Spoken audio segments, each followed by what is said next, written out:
see it in the eyes that look right into your soul. Love has many faces, proud and humble, beautiful and plain, and young and old. Hello again, and welcome to Love Has Many Faces. I'm your host, Marilyn Milano. We're here on Alternative Talk 1150, and we have a returning guest we have not had a chance to talk to for a little while, so I'm really excited to have him back. We're going to be talking to Jeff Evans of Angels with Misplaced Wings. And this is a fantastic group. I have been to a couple of their events. They do amazing work. Jeff's going to fill you in on more of that for those of you that might not have, been able to listen to our conversations before, or maybe it's been a while and you just haven't thought of them or are not sure what's going on. So I'm very excited to get updates, to introduce some new listeners to Jeff and their wonderful group, and find out maybe how we can help them between now and the end of the year as well. Because as we know, there's animals everywhere. There are animals everywhere, always needing help. There are more animals needing help than there are people to help them sometimes. So we all like to do what we can. So anyway, that is the scoop. A very quick reminder here. We also are podcasting the show now. So you can find this anywhere you find your usual podcasts. All you have to do, you can go to your normal place, whether it's Apple or Spotify or whatever that is, or you can just go to your search bar and type in Love Has Many Faces podcast, and it should pull the recent podcasts right up. So we're just thrilled about that because it makes it easier to share, and hopefully more people will hear about all these wonderful organizations doing such good work. So stay with us. We'll take a very short pause, and we will be right back.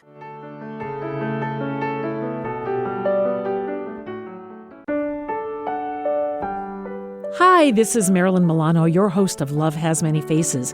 The music that you're hearing during this show every week is exclusively original music from my own CDs. If you're enjoying it and would like to order a copy of one of my 2 CDs for yourself or as a gift, just go to marilynmilano.net and you can order directly from the website. I give a portion of every sale back to animal rescue because that's part of the whole cause. Thank you for listening, and thanks for your support.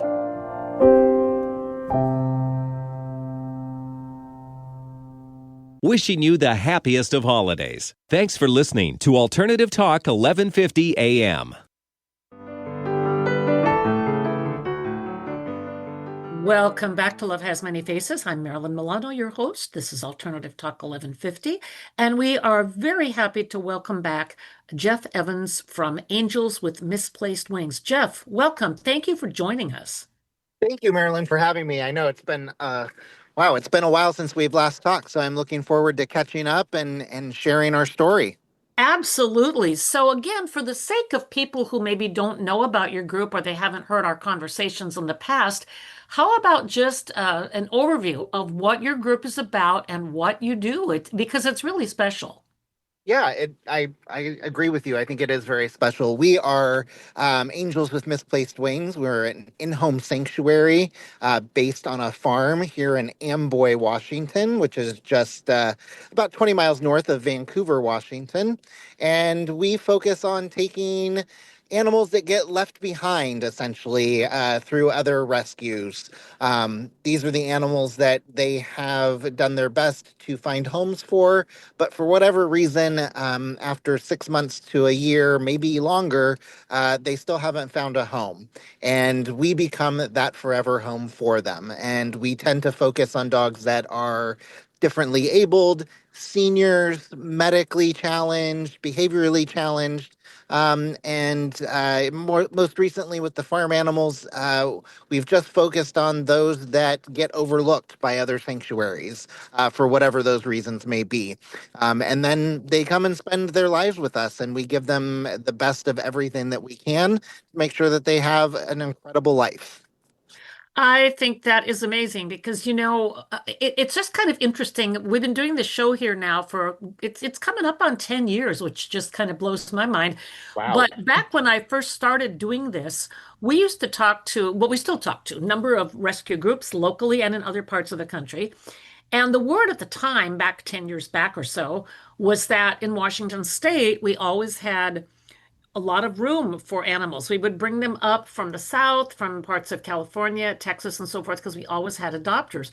Well, partially due to COVID, partially due to rising veterinary costs and other situations that have, kind of been foisted upon us over the last few years, we are now in a situation, even here in Washington, where there are more animals than there are homes and help available. And there may be people that want to help, but maybe they don't have the funds. And then when you get to the animals with the special health needs or just special medical needs, it's even harder. So, I mean, I just want to say again, I love what you guys are doing. And I remember several years ago, I brought a friend of mine and her daughter over to one of your events. And my friend still says, I loved that. I love those guys. So I'm going to tell her to listen to this and maybe send something because, she still remembers. I love that. I love that. And our focus, so many organizations focus are always focused on trying to get bigger and trying to help more. And that is another area where we have a very different vision of how we see animal rescue. There is a place for all the organizations. Someone has to do large scale rescue activities, and there has to be kind of like foster homes and orphanages to get them acclimated and settled. But at the end of the day, what we want to see that's different is that organizations stay small and gives them the ability to stay connected to the people and the animals that they're serving. And it's never been our goal to be a huge organization. It's never been our goal to try to save them all because we simply can't do that ourselves, but we know that we can do a piece of it. And we want to do that piece very well. And that's something I think that remains true to today. And I think that's why people remember their experiences with us because we take that time to connect with them. Yes, it sort of reminds me, I belong to a business networking group, and one of the insurance agents has a tagline that says, where we're big enough to serve you, but small enough to know you. And if you extrapolate that just a little bit, I mean, that's a similar approach. You are big enough to do some good in the animal world, but you're still small enough to stay connected on an individual basis and a personal basis. Absolutely. And I think that that is really important, especially even more so now. And I think it gets more so every year as, you would think that with the technologies that we have available to us that actually makes us more connected. But what we have seen is it actually makes us less connected. And we have to work really hard through social media and other ways to really keep that connection because for the most part many people are just going through quickly and they're never really connecting with Right. something that drives them for lack of a better term. And that's our mission is not just about the animals, but it's about connecting people with their community so that it is, there's something about grassroots and being able to make that connection that really brings it home. And I think that's something that has been lost. And so we work very hard every day to do that. The flip side of that is that it presents a lot of challenges for us because it's people who exploit animals regardless of how they do it get more attention. So there are rescues out there that they invest a lot of time in being very active with social media, and they get a lot of people to support them, but they may not necessarily be doing the work that you think that they're doing. And we have to fight against that, and it's really hard.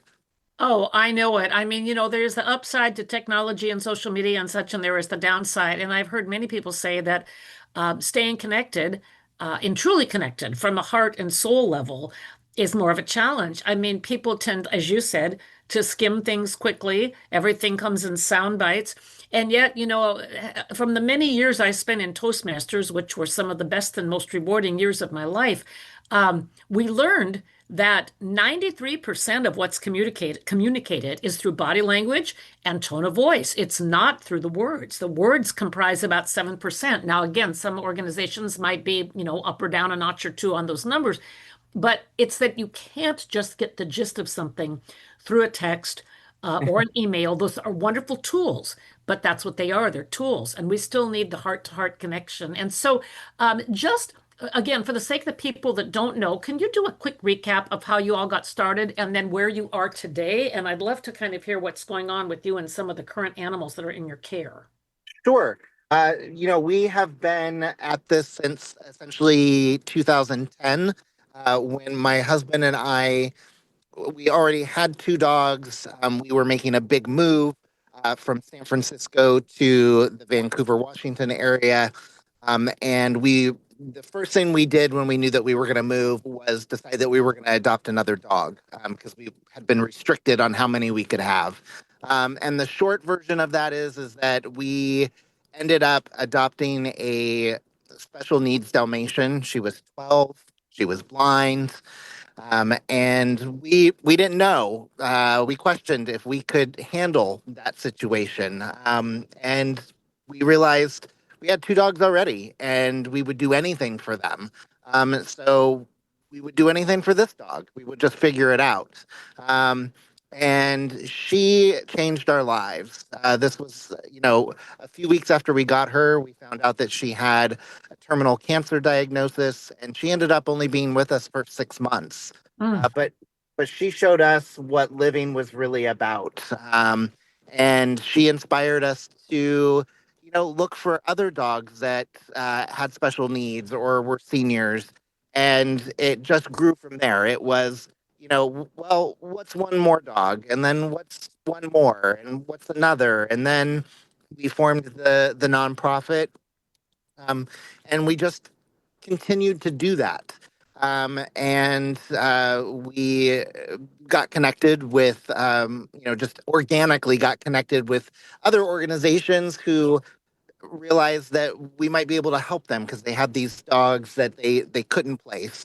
And so over the years, people have just reached out to us, and as we can, we take the dogs that we can. And then we had a dream that we would be able to include farm animals. Yes. Yes. And back in 2018, we made our first move to a 7-acre property. And then after being there for 2 years, we needed to make some changes so that we could grow into the farm animals. And so we actually moved again, about 10 miles north, and got 23 acres. Whoa. And we have slowly been adding farm animals. We have two pigs, we have two horses, we have three goats, we have a blind turkey. And so that's where we're at right now. We have the farm animals. We have 14 dogs. We Whoa. Yeah. And our, we don't have a fixed number of what we can do. We base it on the moment and what each of the dogs requires and what each of the farm animals requires. And that determines whether or not we can accept another one. Right now, we pretty much, we've got our hands full. And we just actually recently, well, about 10 days ago, unexpectedly lost one of the dogs. Calypso was her name, and she had a seizure that she never came out of, Oh, and we had to help her transition from her body. But she got to live a wonderful life for the time that she had left. And so that's, we've got dogs that are, I know you had mentioned, what kind of animals are we working with now? We've got a lot of the dogs that we've had for years. We've got some new ones. They all are either two-legged or three-legged, blind, deaf. We have spina bifida dogs. Um, our farm animals tend to be more just animals that are left behind. A lot of them, we have a 32-year-old thoroughbred retired racing horse, and we have a 12-year-old cow. Both of them there was an attempt to find them as home at a sanctuary, and they were denied because they actually came from places that where they had pretty good lives, and so they didn't have this really sexy story that could be sold to raise money for them, and so they were getting left behind. And if we had not stepped in, some horrible choices would have had to be made. So we learn something new every time we rescue an animal or every time that we're approached about rescuing an animal. And so our mission is always to help animals, but it changes. The animals that we serve changes, and sometimes it's not what we thought it would be. But at the end of the day, one of the things that we have always said is no one gets left behind. And so if we see a group that's being left behind, that's where we focus our attention. Hmm. I know, I remember when I started doing the show, one of the reasons I wanted to do it is I remember thinking, I'm not a big money donor. What can I do? There's so many. I want to help everybody, right? And I realized that we can't help everybody. We can't save all the whales, the animals, the children, everybody. We can't save them all. But we can act in our circle and we can do the right thing in our area of influence and focus on that and do the best that we can. And if everybody tries to do something along those lines, it's amazing what can happen. So I know from what you've said in past conversations we've had, you make sure they get the special foods they need, the special medications they need. You have taken animals for chiropractic adjustments. You have specialty surgeons and doctors and oncologists that you work with. What is your need right now, and what would you like people listening to know? And I mean, how can people help you? Obviously, a donation is always great, but what would you like for people to really know, and what is the best way to help? So I would like people to know that, you know, that they're in the rescue world, we get very focused on the what I would say is the very simple act of saving a life that is at risk, and it's obviously so important. But then what happens is that we so many of the animals are saved, and then once they're saved, people move on, and they think that that's enough. But the truth is that that's not where it ends. We when we save a life, we have to be committed to seeing that life all the way through. And I think that that needs to become just as important as the emergency rescue itself. So I encourage people to remember when they give that us as a sanctuary, we have a role in the rescue community, and that is to provide homes for the animals that just aren't going to find a home because that's the reality. Not every single animal is going to find a traditional home, and they have to land somewhere. And so I encourage people to remember that we have to, if we're going to save lives, we can't just do that initial knee jerk reaction of save it, but then forget about the animals after they're in a safe place. They Right. require they require care for their entire life, no matter where that is. So make sure that you're making a difference there. And for us, yeah, of course, um, we don't. It's easy for us to get the fun things. People love to donate toys, and people love to, send things from a wish list. But where we really struggle are the medical needs, and Hmm. this is where cash is important. Money is important, and I think the conversation for people is that it doesn't have to be hundreds of dollars. It doesn't have to be twenties of dollars. It can be $5. It can Hmm. be right. Do what you can with what you have because that's what most people are doing, and that money it adds up and it makes a Yes. difference. Yes. So don't ever.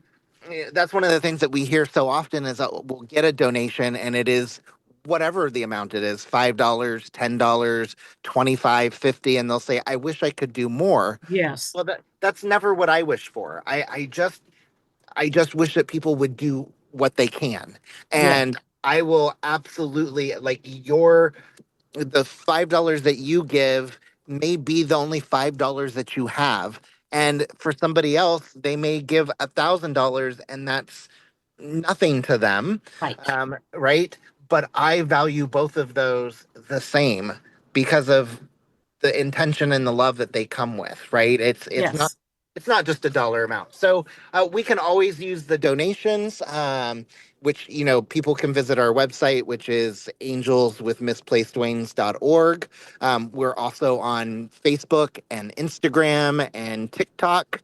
At our handles are at Angels with Misplaced Wings. And right now we are doing a fun little fundraiser that people can view on those platforms. And it is, we had a very generous donor give us almost 200 Lego sets that have never been used. And we Oh, have we have decided that we are going to sell them at a discount. And when I say sell them, what actually is going to happen is people can sponsor them. And so they go in, they'll make a purchase, and those Legos will actually get donated to a local children's group and go out as Christmas presents. So it's actually a win-win, right? We get some cash and we get to help some children have a really yes. wonderful holiday season. So that's our big fundraiser right now. Okay. And I'd love for people to help us out with that. I love one of the things that we've always loved are these types of fundraisers, where we get some money and we're able to pay it forward, right? With Yes. whatever it is. We used to do what we called Mara's hats. Mara was one of our dogs. And every winter, somebody would knit a bunch of hats, and people would sponsor those hats, and we would give them to homeless people. Yeah. Um, these are my favorite fundraisers. Where multiple, right? There's multiple wins for everybody. So Yes. yes, Yes. so I encourage people to come, visit us on social media, visit our website, check out the Lego fundraiser, and let's, raise some money for the dogs and let's give some kids some toys. I think it's fantastic. I think that's a brilliant idea because, again, like you said, a lot of people they want to do the giving tree or whatever. Well, here's a way to get something to kids that need things, and they're helping your amazing sanctuary, and they're helping these animals, and so they get to feel good not once but twice. And and getting back to your point about the size of the donation and so forth, my um, my repeated phrase that I use all the time now is do something. There is a song by the Eagles that's wonderful. It's not exactly about making donations, but it is about, what is the line? It's too easy not to care. You're not ready for the rocking chair. It's not over. No, it's never too late. And if everybody who cared even a little did something, what if 1,000 people gave $5, right? And almost anybody can spare $5. That's the cost of a coffee anymore or Yeah. less. And so I would just encourage people, as Jeff was just saying, go visit their website, angelswithmisplacedwings.org, or visit their Facebook page and let's do this and let's get some donations going where we're doing double good this season and you can feel good about kids and pets because we all want to help them all and we can't, but we can certainly do something. And that is my phrase that I try to live by and that I try to encourage others to live by. And since I realize we can't save everyone, but we can do what we can in our own circle, I think it gives people more hope. And people do feel good when they can do something because I think a lot of people get overwhelmed. They think, okay, I can only give $5. That's not enough. I'm not going to do it. It's embarrassing. Um, it's not. So let's just do this. And again, I've met some of these wonderful animals in the past. I'm looking forward to coming down again when you have another event in the spring or summer. I can't believe we're already running out of time, but that's the way it goes when we're having a wonderful conversation that is going to be helpful and interesting and do some good in the world. So, Jeff, again, thank you for taking time to join us today. Any last words or last thoughts for our listeners before we sign off? But no, I guess I would just say, piggyback off of what you said, which is do something. Everybody, if we just do something, no matter if we think it's super small, it makes a difference. So take an action. I mean, I think that one of the things I've been saying a lot lately is love commands action. So if you love something, you've got to do something. And it doesn't necessarily have to be big, just anything makes a difference. Oh, it sure does. You know, things that are done with the right intention and with kindness at the center always inspire and create a better result than if we had not done that. So, Jeff, thank you again for sharing your thoughts and bringing us up to date with what's happening. We've been talking with Jeff Evans of Angels with Misplaced Wings, located just in the Vancouver, Washington area. And we're going to take a very short pause and come right back. I'm Marilyn Milano, your host of Love Has Many Faces here on Alternative Talk 1150.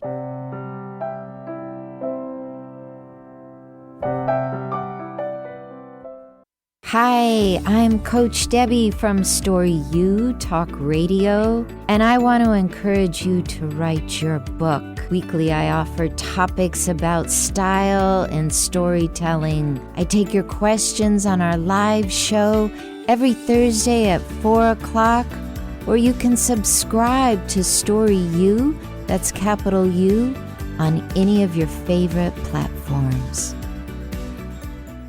This is Martha Norwalk. Every Sunday morning, beginning at 9 a.m., thanks in part to Natasha Venter at intuitiveclarifications.com, we cover the world of animals. This week, December 14th, we've got one more show with Dr. Nels Rasmussen and Sister Linda Rasmussen together here on Animal World. We'll take your calls and do free remote treatments as usual, but you need to be here to find out about the big changes coming up in the new year. Martha Norwalk's Animal World, Sunday morning, 9 a.m. to noon, right here on Alternative Talk, AM 1150. Want to be part of the tapestry of talk on 1150 KKNW? Check out the Be a Star section on 1150kknw.com. Welcome back to Love Has Many Faces. I hope you found our conversation with Jeff Evans of Angels with Misplaced Wings as helpful and inspiring as I always do when we talk. This is such a wonderful group. Like I say, I've been there. You see some of these animals. You'd have to have a heart of stone not to be moved. So visit the website, visit the Facebook page, and do something if you are so moved, whatever it is that you can. Maybe you just share the link, but do something and let's help these folks because they're all deserving. So again, we're podcasts now. Find us wherever you find podcasts. Just type in Love Has Many Faces podcast and it should pop up.